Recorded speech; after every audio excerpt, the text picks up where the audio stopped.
오늘은 나를 위해 십자가 지시고 죽어주신 주님께서 죽음을 이기시고 부활하신 나를 기념하는 부활절입니다.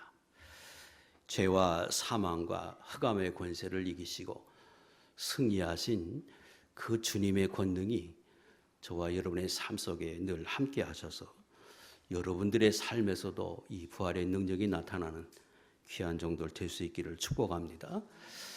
지난 시간에 이어 이 시간에도 사도 바울에 대한 이야기를 이어가겠습니다. 자, 지난 시간에 사도 바울이 예수 믿기 이전에 자기가 완전한 의인으로 알았습니다. 그런데 다메섹 동산에서 빛으로 나타나신 예수님을 만나고 난 이후에 자기가 철저히 죄인인 걸 깨닫게 되고 인간의 육체가 얼마나 보잘것없고 신뢰할 수 없는지도 그가 깨닫습니다. 그리고 그런 자신을 예수님이 찾아오시고 믿을 수밖에 없게 하셔서 그 믿음으로 인하여 자기가 의인이 되고 전적인 하나님의 은혜라고 하는 걸 그는 깨닫습니다. 자, 거기에 관련된 말씀을 우리 지난 시간에 드렸는데 오늘 10절, 11절 먼저 보겠습니다. 내가 그리스도와 그 부활의 권능과 그 고난의 참여함을 알고자 하여 그 죽으심을 본받아 어떻게 해서든지 죽은 자 가운데서 부활에 이르려 한다. 상당히 좀 어렵게 느껴집니다. 어려운 단어가 없는데 그걸 좀 이해하려고 하면 좀 어렵게 느껴지는 것은 그 안에 두 가지 의미를 함축해서 표현하다 보니까 이렇게 되었다고 생각합니다. 이걸 조금 쉽게 나누어 제가 간단하게 설명하면 이렇습니다. 사도 바울은 하나님을 발견하고 예수 그리스도를 발견하고 자기를 발견하고 난 이후에 어떻게 하든지 예수 그리스도를 좀 더 알기를 원했다는 겁니다. 그 이유는 그 그리스도를 아는 것에 그치지 않고 그리스도에게 참여하고자 하는 마음을 가지고 더 알고자 했다는 거예요. 또 하나는 예수 그리스도의 부활의 권능 그리고 그 예수 그리스도의 고난도 좀 더 알기를 원했습니다. 그 이유도 그 예수 그리스도의 부활에 참여하고 그 고난에 참여하고자 하는 소원을 가지고 좀 더 알고자 했다. 그래서 자기도 그리스도의 그 영광된 부활에 참여하기를 원했다. 이렇게 정리할 수 있습니다. 자, 그 부분을 조금 구체적으로 좀 다시 한번 적용해서 생각해 보겠습니다. 지금 사도 바울이 어떻게 하든지 예수 그리스도를 좀 더 알고자 했습니다. 지난 시간에 설명드릴 때 사도 바울이 다메섹 동산에서 예수님을 발견하고 난 이후에 만나고 난 이후에 예수 그리스도를 아는 지식이 얼마나 고상한지 그것이 제일 가치 있는 줄 알고 그는 신뢰할 만한 자기의 육체의 모든 것 다 해로 여기고 다 잊어버리고 혐오의 대상으로 배설물처럼 여겼다 적극적으로 버리고 그리스도를 알기를 원했습니다. 여기 또 한 번 강조합니다. 내가 더 예수 그리스도를 그는 얻고 취하려고 알려고 힘썼다는 거예요. 그 이유는 제일 고상한데 그것을 조금 더 쉽게 다시 한번 반복을 하면 예수 그리스도를 아는 것이 하나님을 아는 것이 우리에게 구원을 가져다 주기 때문에 영생함을 가져다 주기 때문에 그렇습니다.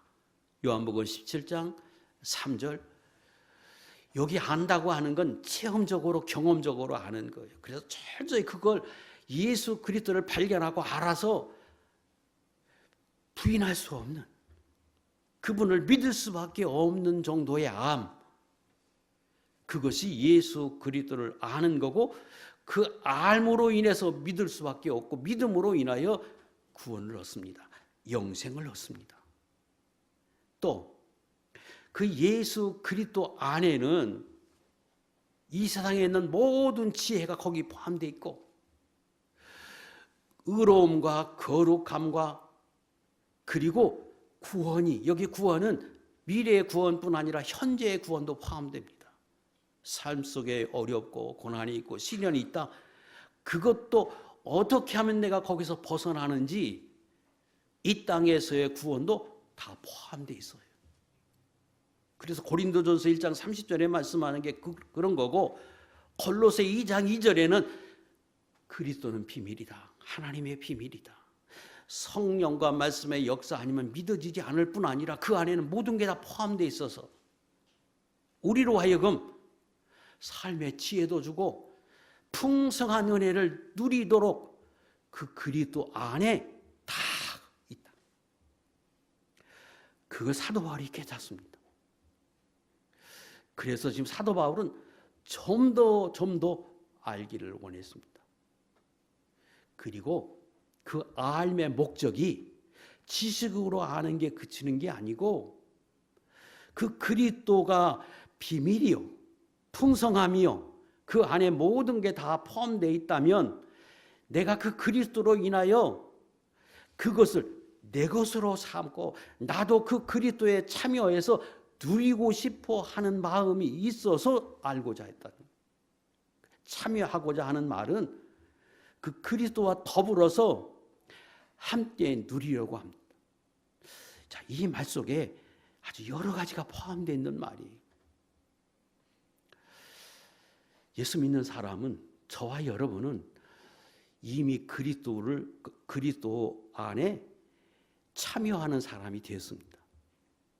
그게 무슨 말인가 그러면 체험적으로 알 만큼 우리가 알아서 예수 그리스도를 믿고 영접하고 오늘도 섬깁니다. 그 사람들에게 하나님은 예수 그리스도를 우리에게 보내주시고 그 예수 그리스도를 소유하게 만들어 주었어요. 다 아는 것처럼 예수 믿는 사람 안에는 성령을 주셨습니다. 그런데 그 성령은 또 다른 성경에서는 예수 그리스도 자신이라고 설명합니다. 어떻게 생각하면 아니 성령과 예수 그리스도는 다른 것 아닙니까? 그러지요. 그러나 본질적으로 삼위일체 하나님이십니다. 하나님이시기도 하고 예수 그리스도이기도 하고 그리고 그리스도의 영, 하나님의 영, 그게 성령입니다. 그래서 고린도 후서 13장 5절에 보면 이렇게 표현했어요. 읽겠습니다. 시작. 너희는 믿음 안에 있는가? 너희 자신을 시험하고 너희 자신을 확증하라. 예수 그리스도께서 너희 안에 계신 줄을 너희가 스스로 알지 못하느냐? 그렇지 않으면 너희는 받은 자니라. 예수 믿는 사람에게 성령을 존재하죠. 성령을 주셨습니다. 그런데 그 성령은 예수 그리스도의 영이요, 그리스도께서 승천하고 하나님 앞에 아래에서 우리에게 주신 영, 그런데 또 한편으로는 자신이라고 설명했습니다. 그러니까 예수 믿는 저와 여러분 이미 그리스도와 참여한 사람이 됐습니다. 동행하는 사람이 이미 됐어요. 사도 바울이 더 알기를 원하고 더 참여하기를 원한다고 하는 말은 그 주님이 내 안에 계시면서 가만히 계신가? 아니지요. 요한복음 14장 26절에 성령을 주시고 그 성령이 우리 안에 계셔서 우리로 모든 것을 다 가르치고 필요하면 생각나게 하신다. 요한일서 2장 20절에는 그 가르치심이 생각나게 하심이 세상에서 그 누구에게도 배울 필요 없는 완전한 하나님의 말씀이고 완전한 것이다.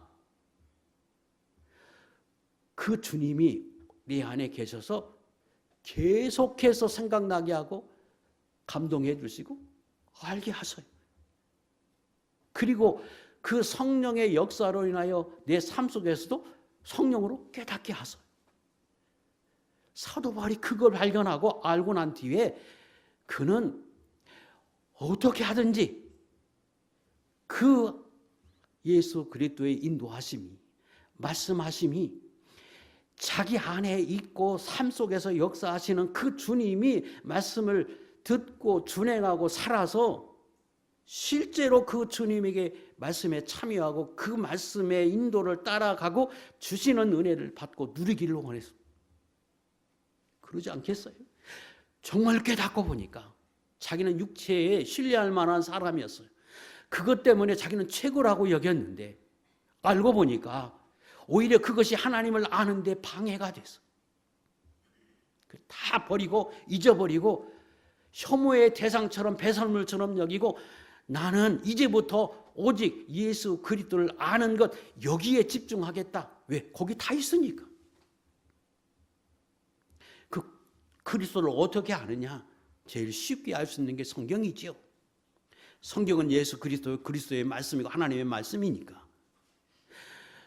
그리고 그 말씀이 깨달아지고 생각나고 또 감동해주고 나로 하여금 더 확실하게 가르쳐 주시는 것은 성령의 인도하심, 내 안에 계신 주님이 끊임없이 역사함으로 가능합니다. 그래서 사도 바울은 실제로 그 은혜를 받고 누리며 살기를 원했다는 것. 두 번째, 사도 바울이 또 원한 것은 부활의 권능. 누구의 부활이냐? 그리스도의 부활, 그의 부활. 그리스도의 부활의 권능, 그걸 좀 알고 싶어서. 그리고 그 그리스도가 당하신 고난이 무엇인지, 왜 당하셨는지 그 고난에 관해서도 좀 더 알고 싶었어. 왜 그랬느냐? 그러면 예수님도 분명히 제자들 입장에서 보니까 사람이었는데 그분이 죽으셨어요. 수많은 사람이 죽는 것처럼 예수님도 죽으셨어요. 다만 십자가에 달려 피 흘려 주셨을 뿐이고 죽으셨는데 살아나셨습니다. 하나님이 살리셨습니다. 그것도 어느 날 갑자기 어떻게 하다 살아난 게 아니라 예수님이 살아계신 동안에 계속해서 내가 산다고 말씀하십니다. 그리고 살아나셨어요. 근데 그 살아나심이 죽었다고 어떻게 해서 우연히 살아난 게 아니라 신령한 몸으로 살아나셔서 사람들에게 보였다가 보이지 않았다가 제자들이 두려워서 문을 걸어 잠그고 있는데 벽을 쑥 뚫고 들어와서 거기에 나타나셨다가 사라지셨다가 오늘 여기 계셨다가 순간적으로 갈릴리에 가셨다가 그런 신령한 몸으로 주님이 살아나십니다. 그리고 40일 계시다가 승천하신 것도 사람들에게 보이십니다. 그리고 말씀하세요. 내가 성령을 보내주신다. 그런데 그 말씀대로 성령도 실제로 보내주시고 그 성령이 우리 안에 계신 것을 눈으로 보게 하고 그 제자들에게 성령의 역사를 나타내서 그 성령의 역사가 얼마나 능력 있고 그것이 사실인지를 가시적으로 보이도록 하나님이 역사하셔서 그걸 제자들이 봤어요. 그리고 또 말씀하세요. 내가 다시 너희에게 다시 온다. 그때 너희도 부활해서 너희도 다 이런 몸이 되게 하신다. 그리고 내가 다스리신다. 이것을 예수님 말씀하셨어요. 그리고 실제로 봤어요. 그러니까 사도 바울이 도대체 그 예수 그리스도의 권능은 그 부활의 권능은 근원이 어딘가? 어떻게 그런 일이 가능한가? 어떻게 예수님은 그런 능력을 지니셨고 그런 권세를 지니셨고 그 은혜를 받았는가? 그걸 좀 더 알고 싶어서. 당연하잖아요. 왜? 나도 그런 권능을 얻고 그런 권세를 얻고 싶어 함으로 지금 사도 바울이 그걸 좀 더 깨닫고 알고 싶었어. 그리고 그걸 알다 보니까 예수님이 그런 은혜를 입은 것은 이 땅에 사는 동안에 성결하게 죄 없이 사셔서 가능했구나. 첫 번째 그걸 깨닫습니다. 로마서 1장 4절 시작. 성결의 영어로는 죽은 자들 가운데서 부활하사 능력으로 하나님의 아들로 선포되셨으니 곧 우리 주 예수 그리스도시라. 예수님이 살아나셨어요. 수많은 사람이 다 죽었는데 예수님만 살아나십니다. 왜 살아나셨느냐? 그 영이 성결하셔. 죄 없이 사셨거든. 인간의 죽음이 죄로 인해서 온다고 창세기부터 말씀하셨는데, 인간은 죄 때문에 죽으면 살지 못하지만 예수님은 죄 없이 사신다고 수없이 말씀하셨고 실제로 그렇게 사셨는데, 그래서 살아나셨구나 하는 걸 깨닫습니다. 그럼 어떤 생각을 갖습니까? 그래, 나도 죄 없이 좀 살아보자. 그걸 깨닫지요. 또 예수님이 그런 권세를 얻는 것은 실제로 그렇게 죄 없이 사셨을 뿐 아니라 철저히 하나님의 뜻에 순종하며 사셨다고 하는 걸 깨닫습니다. 우리가 아는 것처럼 예수님이 하나님이신데 이 땅에 오셔서 십자가 지시고 고난 당하시고 멸시와 천대 받으시고 죽으시면 철저히 하나님의 뜻에 의해서 순종하십니다. 어디까지? 그 고난을 달게 지고 죽기까지 순종하십니다. 그것이 하나님으로 하여금 이런 권세를 얻도록 역사해 주셨다고 하는 걸 그는 깨닫습니다. 자, 그리고 또 알면 알수록 깊이 들어가면 들어갈수록 얼마나 많아요, 사실은. 근데 또 하나의 의문은 도대체 예수님은 어떻게 하나님의 뜻이라고 하나님이 말씀하신다고 그 고난을 다 각오하면서 죽음을 각오하면서 죽으셨을까? 그 근거가 어디에 있는가? 나중에 보니까 그 예수님의 죽으심은 소망을 가지셔서 다시금 내가 이렇게 살면 하나님이 나를 다시금 살게 하신다고 하는 그런 확신을 주심으로 그걸 바라보고 예수님도 고난을 이기셨다는 거예요. 히브리 12장 2절. 요건 다 읽겠습니다. 시작. 믿음의 주여 또 온전하게 하시는 이인 예수를 바라보자. 그는 그 앞에 있는 기쁨을 위하여 십자가를 참으사 부끄러움을 개의치 아니하시더니 하나님 보좌 우편에 앉으셨느니라. 도대체 예수님은 하나님이시면서 사람이신데 우리가 분명히 볼 때 예수님은 졸기도 하고 아프기도 하고 식사도 하셔야 되는 분인 걸 우리가 분명히 봤는데 도대체 어떻게 그걸 다 참으시고 이기셨는가? 그런데 예수님도 하나님이 말씀하시고 그래서 그걸 다 이기시면 하나님의 영광을 얻게 하신다고 하는 것, 부활케 하신다고 하는 것, 그 앞에 주실 하나님의 영광을 바라보고 그걸 바라보고 이기셨다는 거예요. 그러니까 사도 바울이 그 예수 그리스도를 조금 더 알고 조금 더 깨닫고 그래서 도대체 그분이 어떻게 왜 어떻게 사셨고 어떻게 있기에 하나님 앞에 이런 은혜를 얻었는지 그걸 좀 알고 싶고 실제로 당신이 그렇게 살고 싶었어요. 당연하잖아요.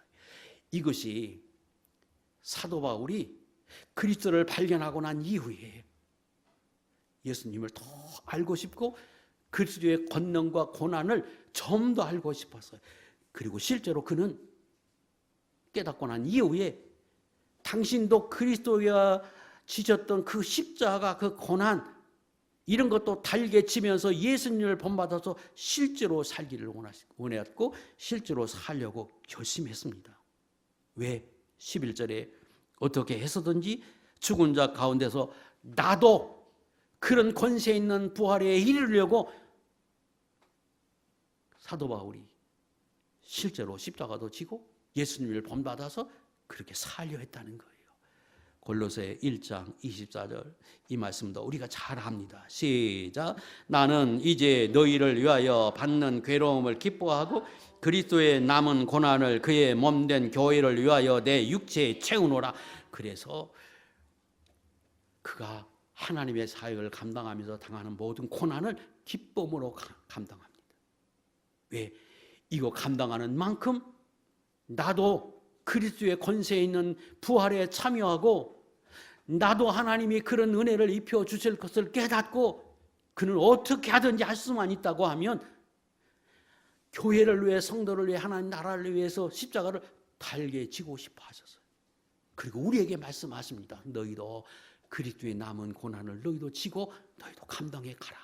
왜? 그건 영광이니까. 그게 하나님의 주신 은혜임을 알고 너희도 그렇게 하라고 말씀하십니다. 여기서 말씀하시는 그리스도의 남은 고난은 그리스도의 사역이 조금 남았다는 의미가 아니라 예수 그리스도가 이 땅에 오셔서 십자가 지시고 죽어주시는 목적이 다른 사람을 살리려고 하는 것이 예수 그리스도의 목적이었습니다.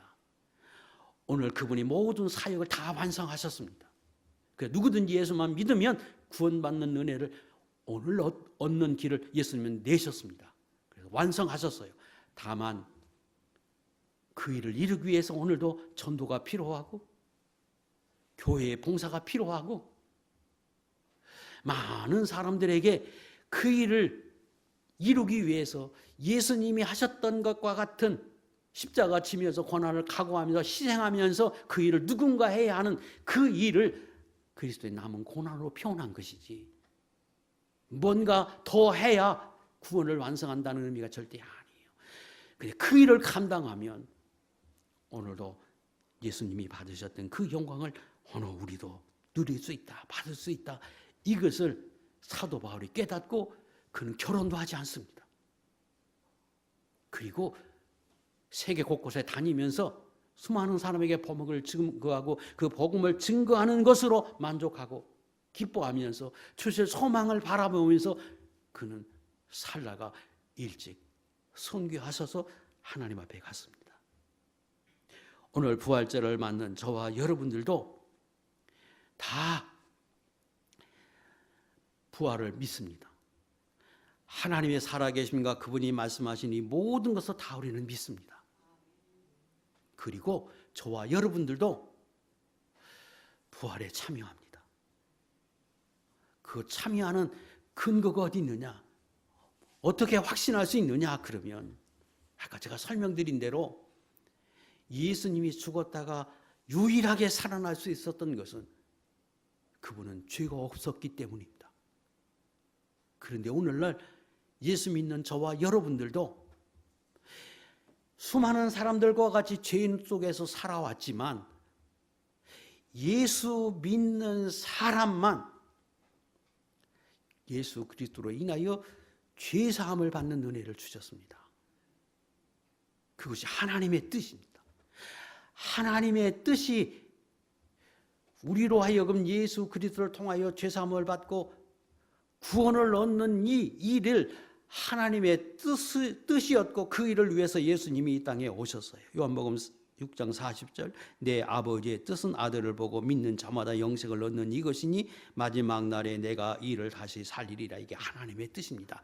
그리고 그 뜻을 이루기 위해서 예수님을 보내주셨고 그 예수 그리스도를 통해서 우리 죄사함을 받는 길을 내셨는데 그 길을 내실 때 우리가 죄 없어야 의로워야 죄사함을 얻기 때문에 죄 없으신 예수님에게 예수 믿는 사람의 모든 죄를 다 넘기시고 그 예수님이 대신 그 죄를 지시고 죽으심으로 다시 말하면 죄의 대가를 치르시고 예수님이 죽어주셨습니다. 그래서 예수 믿는 저와 여러분은 우리가 아는 것처럼 예수님의 십자가 사건은 저와 여러분들의 죄를 다 가지고 예수님이 죽으셨기에 그때 죄의 형벌을 다 치루었습니다.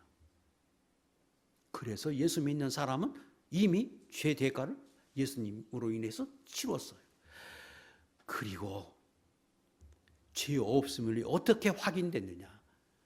나를 위해 대신 지셨던 그 주님이 살아나심으로 나도 살 수 있다고 하는 소망을 얻게 했고 우리 예수 믿는 사람도 죄의 사함을 받았다고 하는 확증을 얻게 하십니다. 그 예수님의 살아나심은 예수 믿는 모든 사람을 대신해 죽어주신 그분이 살아나심으로 이후에 우리들도 살아날 수 있다는 확증을 주므로 고린도전서 15장 20절에는 예수님이 부활의 첫 열매라고 그래서 말씀하십니다.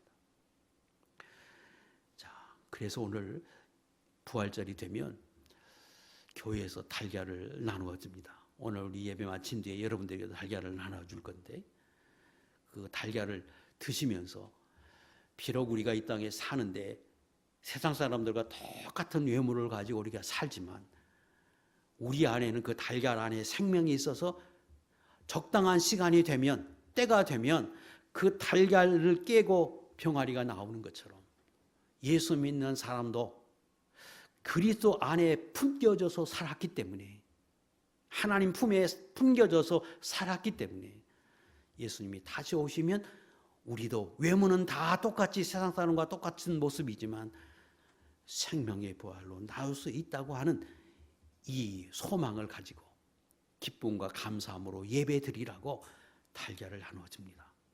오늘 그 기쁨과 감사함으로 저와 여러분이 예배를 드리는데 그 달걀을 드시면서 감사하시고, 그리고 사도 바울 같은 우리도 결심을 해야 합니다. 그래, 나도 예수님이 좀 더 알아서 그 예수 그리스도에 참여하자.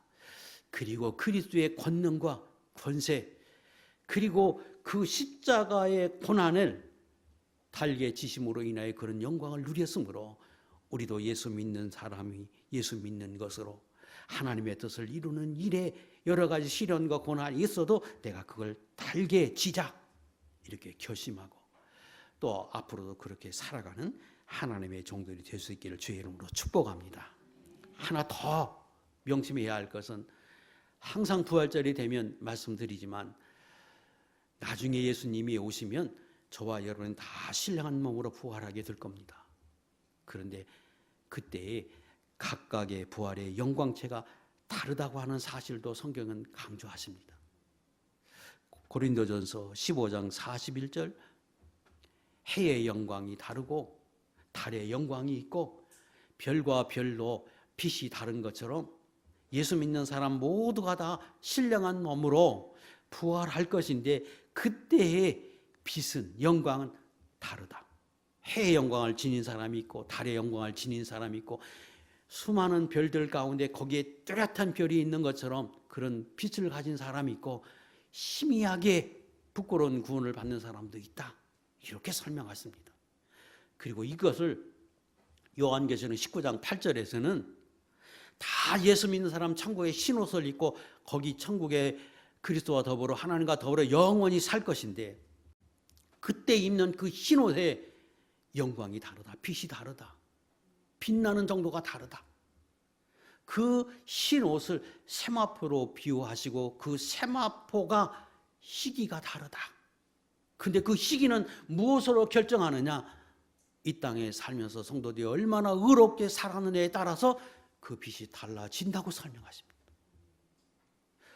그러므로 사도 바울이 결심한 것처럼 저도 여러분도 결심해서, 그래, 예수님의 그 부활의 권능이 얼마나 위대하고 크고 가치 있는 것인지 깨닫고 나도 그것을 얻기 위해서 예수님의 삶을 본받고 예수님이 이 땅에서 하나님의 나라를 위해서 지셨던 십자가 달게 지고 나도 그렇게 살자, 그렇게 결심하면서 여러분 사시고, 그 영광은, 그 권세는 나중에 부활해서만 누리는 게 아니라 이 땅에 사는 동안에도 그 권세가 있다고 성경은 말씀하심을 깨달았고 왕노릇하는 거룩한 종들 될 수 있기를 주의 이름으로 축복합니다. 자, 이제 12절부터 16절은 사도 바울이 이런 소망을 가지고 남은 그의 신앙 생활을 다름질로 비유했습니다.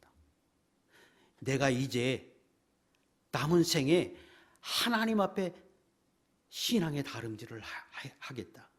그리고 오늘 우리에게도 교훈하십니다. 두 번 강조하셨어요. 다름질을 12절에서 강조하기를 예수께 잡힌 바 된 그것을 잡으려고 달려가노라. 14절 위에서 부르신 부름의 상을 위하여 달려가노라. 저도 여러분도 끝까지 힘있게 달려가야 하는데 그 달려갈 때 사도 바울이 두 가지를 강조하셨습니다. 이거 잊으면 안 된다는 거예요. 첫 번째 강조한 건 12절에 있습니다. 이미 얻었다 함도 아니요 온전히 이루었다 함도 아니라는 겁니다. 자, 이 말씀도 좀 어렵게 느껴집니다. 이런 뜻입니다. 예수 믿는 사람은 예수 믿음으로 인하여 구원을 얻었습니다. 요한복음 6장 47절, 에베소 2장 8절. 예수 믿는 사람은, 성도는 구원을 얻을 것이다, 이게 아니라 얻었습니다. 과거형이에요. 그리고 그 사건은 끝난 거예요. 완료형이에요. 그래서 저와 여러분은 구원을 이미 얻어놨어요. 그런데 실제로 구원은 언제 받습니까? 여러분이 구원을 받았다고 해서 안 죽어요? 죽잖아요. 육이 죽어요. 육이 죽으면 영혼은 천국에 갑니다. 근데 육이 죽어요. 그래서 다른 사람이 배울 때는 세상 사람과 저와 여러분이 다 똑같아요. 언제 그것이 완료되느냐, 언제 그것이 성취되느냐, 그러면 예수 믿는 사람도 세상 사람과 똑같이 죽는데 예수님이 다시 오시면 부활합니다. 그리고 그 부활체를 입어서 천국에 가 있는 영과 예수님이 오시면 흙으로 돌아갔던 우리 육체가 하나가 되어서 그 뒤로 영원히 삽니다. 그러니까 분명히 예수 믿음으로 인하여 구원을 얻어놨는데 실제로는 예수님이 이 땅에 다시 오심으로 완성이 됩니다. 그걸 말합니다. 내가 분명히 예수 믿음으로 구원을 얻었다. 그런데 사도 바울은 내가 얻었다고 생각하지 않는다는 거예요. 아니, 온전히 얻었다고 생각하지 않는다는 거예요.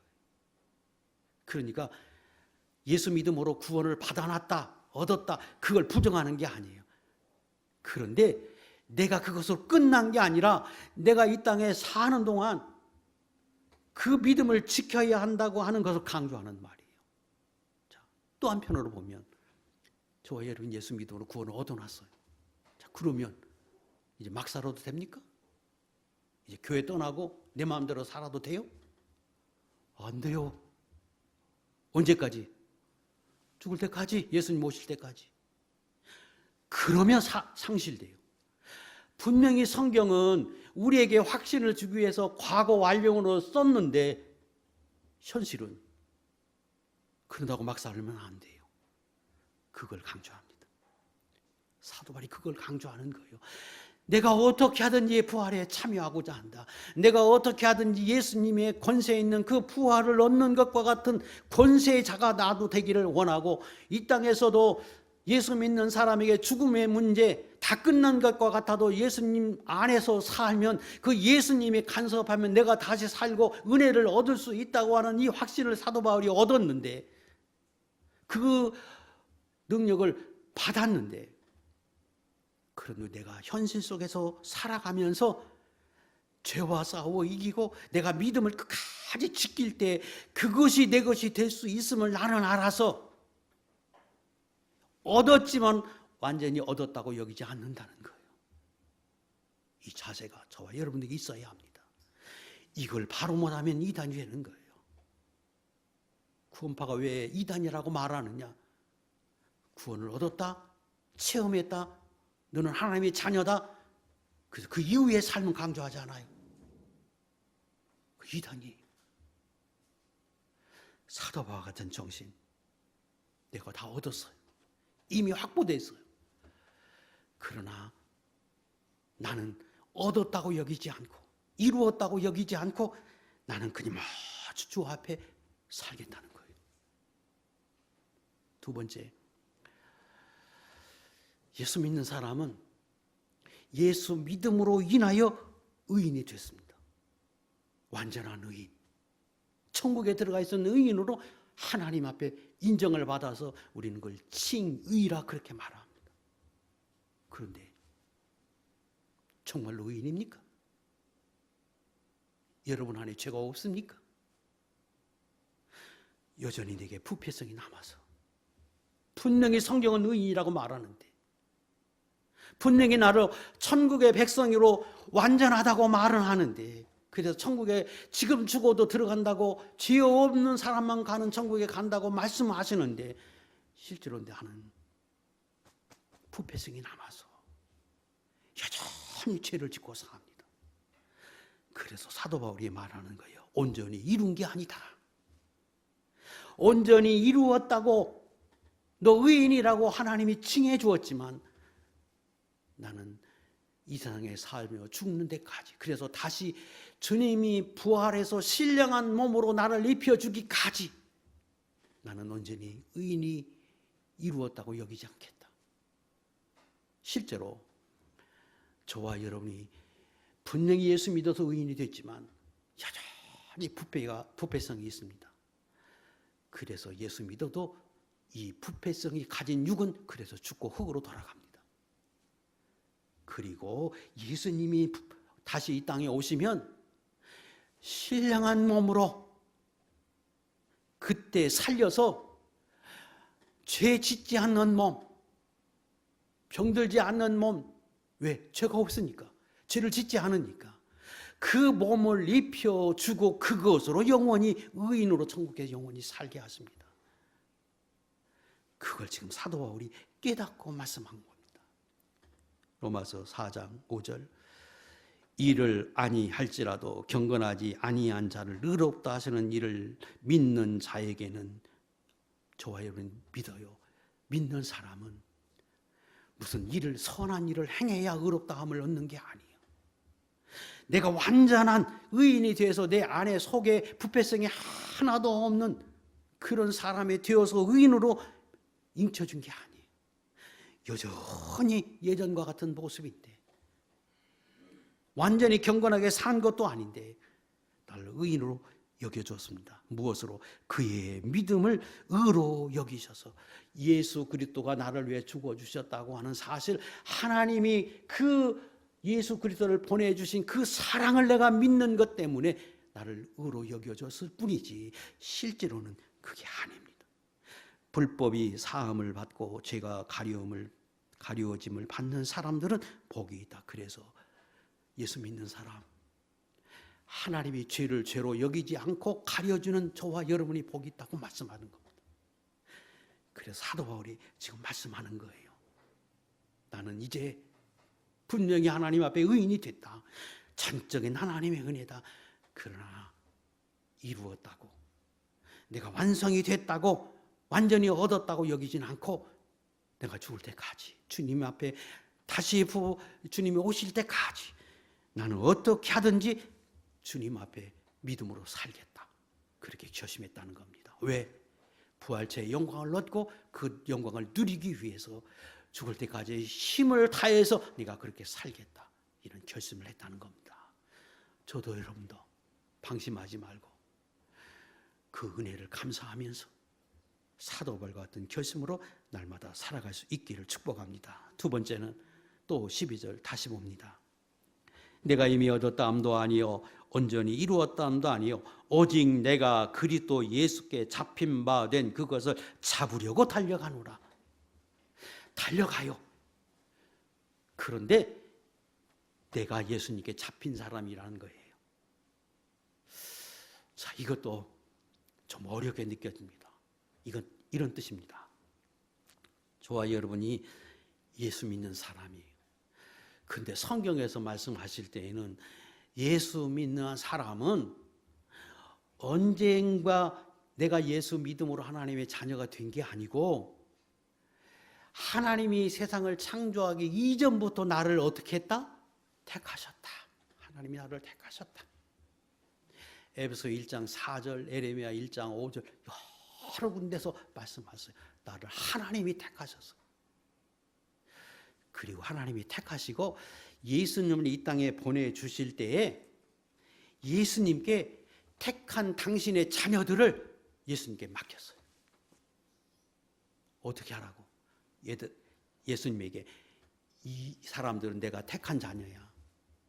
그러므로 너는 이 자녀를 위해서 구원을 완성시켜야 돼. 이 사람들로 하여금 예수 믿게 하고 너를 믿게 하고 영접하게 하고 죽을 때까지 이들을 붙잡아줘. 왜? 내가 택해서 이들에게 영생 구원을 주기로 작정했으므로 그렇게 하라고 하나님이 예수님께 맡겼다는 거예요. 요한복음 17장 2절. 시작. 아버지께서 아들에게 주신 모든 사람에게 영생을 주게 하시려고 만민을 다스리는 권세를 아들에게 주셨음이로소이다. 놔두세요. 하나님이 아버지께서 아들에게 예수 그리스도에게 주었어요. 맡겼어요. 누구를? 당신이 택한 사람을. 왜? 그들에게 영생을 주시려고. 그런데 그 예수님에게 맡기면서 그 일을 하라고 또 하나님이 예수님께 만물을 다스리는 권세를 아들에게 예수님께 주셨어요. 그래서 예수님이 그 권세를 가지고 당신에게 맡긴 하나님의 택한 자들을 위해서 그 일을 하신 거예요. 그래서 지금 17장 2절을 제가 읽어드렸잖아요. 그 3절이 뭐냐? 그 영생을 얻는 방법 아까 설명드렸어요. 그걸 곧 예수 그리스도를 아는 것, 하나님을 아는 것, 그것이 영생이에요. 그 일을 누가 하느냐? 예수님이 만물의 권세를 가지고, 다스리는 권세를 가지고 하나님이 맡긴 당신의 택한 자녀들에게 당신을 알게 하고 하나님을 알게 해서 믿어지게 하는 거예요. 또다시 띄워보세요. 요한복음 17장 3절 12절. 시작. 영생은 곧 유일하신 참 하나님과 그가 보내신 자 예수 그리스도를 아는 것이니라. 내가 그들과 함께 있을 때에 내게 주신 아버지의 이름으로 그들을 보존하고 지키었나이다. 쭉 요한복음 17장의 설명을 쭉 이어가시면서 마지막에 그렇게 말씀하세요. 그래서 내가 너희를 보존했다, 지켰다, 붙들고 있었다. 왜? 하나님이 내게 맡긴 자는, 난 한 사람도 내게 맡긴 자녀를 상실하지 않았다고 주님이 말씀하세요. 그래서 사도 바울이 이걸 깨닫고, 나의 구원은 변함이 없고 흔들림이 없는구나. 왜? 하나님이 택하시고 택한 나를 예수님께 맡겼고, 그 예수님께 맡길 때 세상의 모든 권세를 예수님에게 주셔서 그 예수님이 나를 붙들고 있구나. 그 예수님이 하늘에 올라가서 우편에 계시고 지금은 누가 대신 성령을 주어서 그 성령이 그 일을 대신하고 계세요. 그러므로 나는 붙들린 사람이요, 저와 여러분은 붙들린 사람이요. 왜? 하나님이 여러분들에게 구원 영생을 주기로 작정된 사람이기에 하나님이 예수 그리스도에게 성령에게 저와 여러분을 맡겼고, 성령이 예수 그리스도가 우리를 붙들고 그 일을 하도록 그 끝까지 상실하지 않도록 우리를 보존하고 계신다, 우리를 붙들고 계시다고 성경은 설명합니다. 그래서 사도 바울이 지금 그걸 말하는 거예요. 하나님이 나를 붙드셨다, 영생을 주시려고. 그러나 그렇다고 내가 그러면 가만히 있어도 구원을 얻느냐? 이론적으로는 그렇죠. 왜? 예수님이 붙들고 하나님이 붙들었으니까.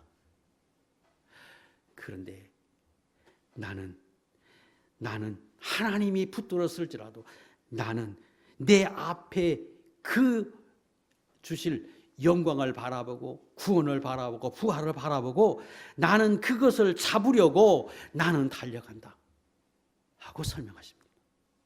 그러니까 이것도 그 앞에 있는 표현과 같은 거예요. 그 앞에 지금 제가 12절에 내가 이미 얻었다함도 아니요 온전히 이루었다 아님도 설명드렸잖아요. 예수 믿으면 구원을 주셨어요. 이미 확보된 거예요. 그렇다고 내가 가만히 있는 게 아니라 내가 구원을 얻기 위해서 끊임없이 나도 믿음으로 살겠다고 사도 바울이 결심한 것처럼 하나님이 나에게 영생을 주시기로 구원을 주시기로 작정해서 예수님께 나를 맡겼고 예수님이 나를 붙들고 계시고 성령이 나를 붙들고 있다. 그럴지라도 나는 하나님이 주고 싶어 하시는 부활케 하려고 하는 그 영광을 바라보면서 내가 그 부활을 얻기 위해서 영생을 얻기 위해서 내가 그것을 붙드는 사람처럼 달려가겠다 하고 설명하신 거예요. 이게 바른 신앙이고 이게 옳은 자세입니다. 그래서 저와 여러분 예수님이 택하신 사람이요, 그럴지라도 끊임없이 내 힘을 다해서 그 하나님의 영광을 위해서 내가 힘있게 날마다 달려가야 한다. 12절 예수께 잡힌 바 된 그것은 영생, 부활, 구원, 하나님이 주고 싶어하는 모든 복 다 포함되어 있는 겁니다. 그 하나님이 주시기로 작정되어 있는 거예요. 처음부터.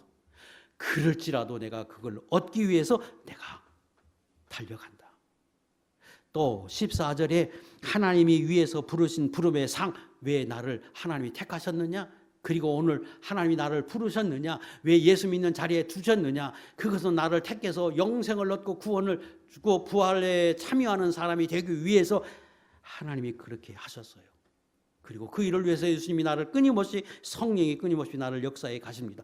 그럼에도 불구하고 나는 그걸 얻기 위해서 달려간다. 끊임없이 노력하고 수고한다고 설명하십니다. 13절 그 일을 위해서 내가 잡은 줄로 여기지 않고 과거를 과거로 여기고 내가 과거에 했던 그 모든 것 다 잊어버리고 뒤에 있는 것 잊어버리고 앞에 있는 것 잡으려고 힘써서 간다. 이렇게 설명하시는 것은 과거에 아무리 신앙생활 잘해도 현재의 미래에 잘못하면 의미 없잖아요. 그래서 사도 바울은 내 앞에 있는 영생을 위해서, 내 앞에 있는 부활을 위해서, 하나님의 주실 상을 위해서 그냥 마치 달려가되 내가 지금까지 이루었다고 여기는 그 과거의 모든 것 다 잊어버리고 현재에 충실하고 내 앞에 삶에 충실하면서 내가 힘있게 달려가겠다고 설명했습니다. 그 표대는 예수 그리스도고 이 그리스도의 사신 것을 본받아서 그렇게 살겠다고 결심했습니다. 저도 여러분도 오늘 다 하나님 앞에서 그런 은혜를 입은 사람인데 저도 여러분들 사도 바울 같은 결심을 가지고 남은 인생 이 신앙의 다름질 열심히 하셔서 이 땅에서도 권세 있는 삶을 사시고 천국에서도 하나님이 주고 싶어하는 거룩한 은혜 상 받고 누리는 하나님의 종들이 되시기를 주의 이름으로 축복합니다. 기도하겠습니다.